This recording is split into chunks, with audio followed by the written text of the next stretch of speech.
C11200028. Perkenalkan, nama saya Gede Wahyudiata dengan NIM C112004. Saya mengambil jurusan S1 Keperawatan kelas 1A. Saya terpilih menjadi mahasiswa cowok terbaik selama PKKMB. Kenalkan, nama saya Nipiti Kidayanti. Di sini saya memilih jurusan S1 Keperawatan. NIM saya C11200304, angkatan 14 1A.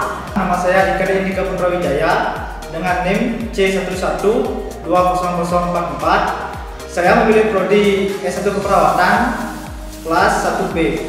Kesan pertama saya saat mengikuti PKKMB adalah Yaitu kita diajarkan untuk mengikuti disiplin dengan berpakaian yang rapi serta Bertanggung jawab dan menjadi siswa yang berprestasi. Hal yang paling menarik di sini saya dikasih banyak tugas sama kakak-kakaknya, tapi tugasnya tuh seru banget dan materinya sangat menarik. Dan hal yang paling berkesan yang tak dilupakan sama mengikuti PKKMB itu pada saat pengumpulan tugas-tugas yang banyak, kita disuruh bangun pagi dari jam 5. Sudah harus mengumpul tugas, kita tidak boleh terlambat mengumpul tugas. Dan kakaknya cantik-cantik.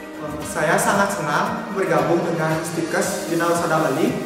Harapan saya ke depannya yaitu saya ingin menjadi perawat yang profesional, Berprestasi, bisa membanggakan orang tua, dan Semoga saya sukses.